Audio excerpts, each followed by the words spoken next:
Hey, what's up? What's going on? Welcome back. This is video number 3 in the SEO Fundamentals series. In this video, I'm going to be talking about how to rank #1 on Google. I'm going to be talking about, from a very high level and a very easy to understand way, the 3 things that you're going to need if you want to rank properly. And hopefully you get some value out of this and start applying it to your business and your website so that you can start increasing your rankings. So without further ado, let's jump right into the whiteboard. This is how to rank #1 on Google. I've broken it down into 3 essential things that you need to focus on. #1 is keywords, then site quality, and then backlinks and content. So starting with keywords, what I mean by this is essentially the things or the phrases or search terms that people would be using to find your business or your products or your service. So for local service businesses, this typically means your service that you're offering plus the location. If you have multiple locations or multiple services, you'll need to optimize and find the good mix and match of both. But let's just say you're a dentist in New York City. You'd be ranking for that word, dentist, New York City, because that's how people would find you. Some tools I'd recommend to do some keyword research here is like Ahrefs, SEMrush, the big SEO tools. But my favorite is Keywords Everywhere. And that is a Chrome extension that you could buy credits for. It's really my go-to keyword tool. And when you're looking at keyword research, there are certain metrics that I would be focusing on. And again, just to make sure you understand what I mean is you need to make sure you're targeting keywords that people are actually searching for, not what you think that they might be searching for, but what they're actually searching for. And this is what keyword research will uncover for you, making sure you're targeting the right things on your website. So if I jump into Ahrefs here, let me just zoom in. You could see that we can search some keywords. Let's just go with that dentist example, dentist, New York City. From this tool, you can get a bunch of different metrics like keyword difficulty, which is a metric that Ahrefs provides. You have search volume, traffic potential, global volume, and you get the SERP results here with some stats as to how your competitors are doing. Again, the real kind of main metric I would look for is the volume. Make sure that somebody is actually searching for that keyword. That way you can optimize correctly on your website. Keywords Everywhere is a tool, a Chrome extension. If you watched any of my other videos, you can see that I love this tool. It's on every search that I do. You can see on the side here, I have some related keywords people also search for and long tail keywords. But again, underneath the search, it'll give me the volume and then some related keywords that are very useful. But I'm just mainly concerned with this, making sure people are actually searching for that keyword. So that's the #1 place you should start when you're launching an SEO campaign, understanding your keywords, making sure you're targeting the right ones. I just want to refer to a great meme that I found here. And this is typically how people start their website or start SEO. They'll develop the new website, they'll launch the new website, and then they'll start the SEO. But that obviously is not the best way or the ideal way to do things. Where I would always start is here with the keywords. That way it can dictate exactly how you're going to structure your website, what pages need what keywords, and so on and so forth, which is a great segue into the second thing that you should be focusing on is site quality. And what I mean by site quality is making sure that your site is structured properly. Again, every page on your website should be targeting one keyword specifically. And that keyword should be wrapped in an H1 tag. And we're going to get into this in later videos, but just know that for now, site quality is an important metric and an important element to rank on Google because of several things. The first is #1, again, making sure that you're targeting the correct keywords. #2 is providing high quality content. And #3 is providing intuitive design. So high quality content on your website will do 2 things. It'll provide the content Google needs to understand what your website is about. But #2, and more importantly, it's going to keep users on your website. And that ties into site design as well. So if you have a well-designed site that looks and operates beautifully, that's up to date, that's modern, that gets people excited to use it, they're going to stay on the site longer. If you have high quality content on the website that obviously describes what you're doing, gives them a lot of information and answers all their questions, maybe provides, outlets to different pages on your website, provides a contact form submission.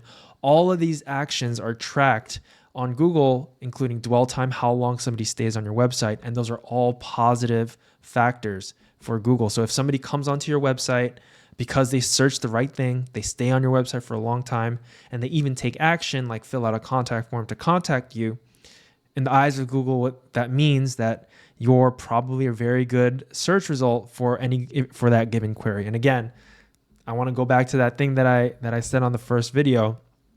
SEO is essentially convincing search engines that you're the best possible result for any given query. So those positive signals all come from your website and how your website is designed and the quality content that you're serving.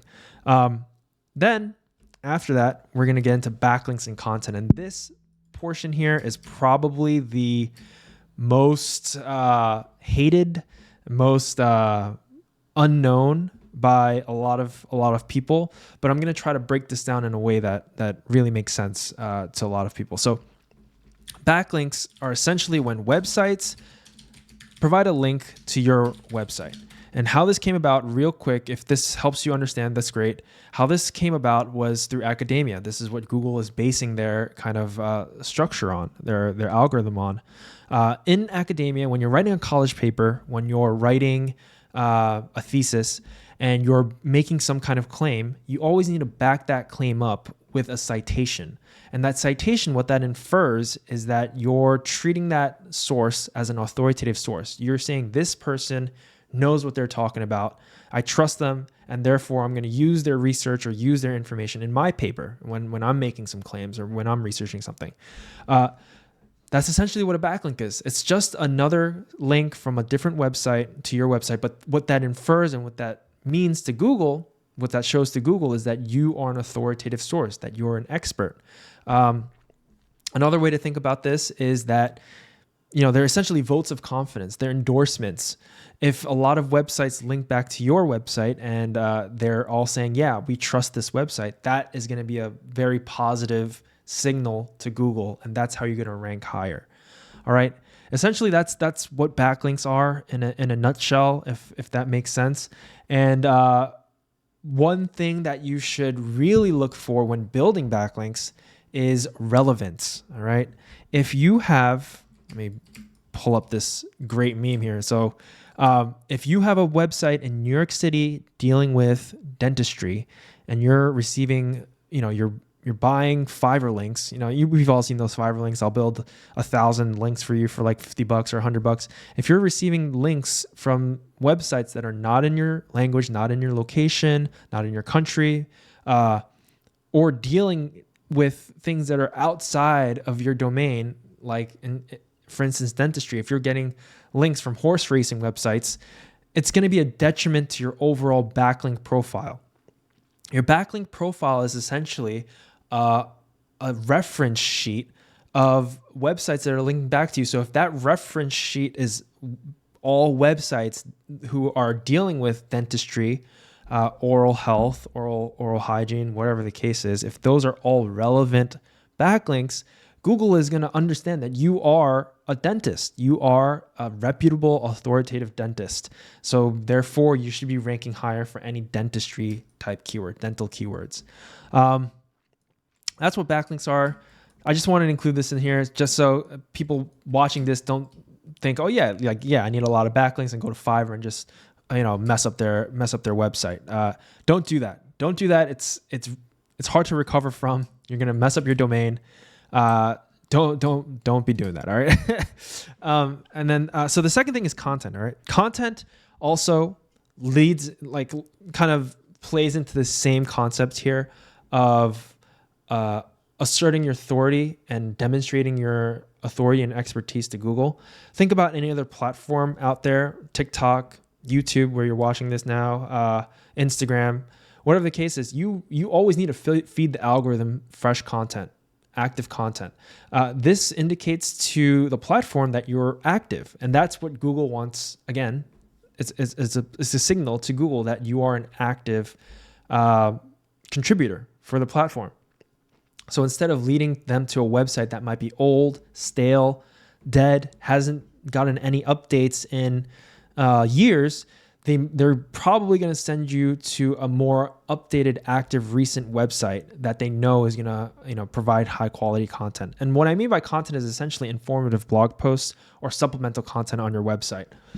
Informative blog posts, in another sense, can help with site quality if you want to think about it like that too, because let's say you're a specialist dealing, again, I'm going to use the dentist example once again, but let's say you're a dentist dealing with implants specifically, dentures. And if you have a ton of content around all the questions, around all the topics of implants and dentures, people are going to stay on the site longer reading through that content. Not only are they going to stay on the site longer, but they're going to trust you more because they can see you're writing about all this stuff. And again, it's a great signal for Google, but it's also a great user metric, which is a huge signal to Google that your site is good. So yeah, that's pretty much what you need to do to rank number one on Google. And if I was going to offer suggestions on services, obviously I'm going to offer my service here at peppersites.com for site quality, and we have a managed SEO program that's only available to PepperSites customers because this is the problem we're looking to solve. Again, a lot of websites do this. They develop the website, they come to us looking for SEO, or if they go to any other SEO agency, this is typically the cycle that they have to go through anyway. They have to audit your keywords, making sure that they're doing keyword research, understanding what keywords that are going to attract traffic to your website. Then they need to do a site audit to make sure the keywords are implemented properly, that you have all the design elements and the conversion elements in place so that users actually take action on your website and convert into custom lead form, into lead form submissions, XYZ. We're trying to solve all this. That's why PepperSites builds sites with SEO at the forefront. With an SEO focus, we do the keyword research before we even start building the site. We have a great onboarding form that gets this information from you so that we can do that keyword research and then implement them into the key places on the site so that we don't have to do this whole step over again. When you're ready, when the site is built, then we can just solely focus on the things that will move the needle, which is backlinks and content. And I'll get into some backlink strategies in a different video so that hopefully you can take away some value and start building some backlinks for yourself. Again, don't go to Fiverr. Some Fiverr, just don't. All right. But yeah, so this is what we really just focused on and really give you a lean campaign that focuses on the things that will push the needle instead of focusing on things that should have been done when the website was built initially. So I hope this was valuable. I hope you got some value out of this and understand exactly the kind of core components of an SEO campaign, how to structure one, and how to implement some things like this for your site. I'm going to be bringing some in-depth information on each one of these elements in future videos. But for now, I hope this was helpful. And yeah, if you like this kind of content, just leave a comment down below that says SEO. That way I know that you like this, and I'll be making more of this kind of content, this high-level informative content. But until the next one, thank you for watching.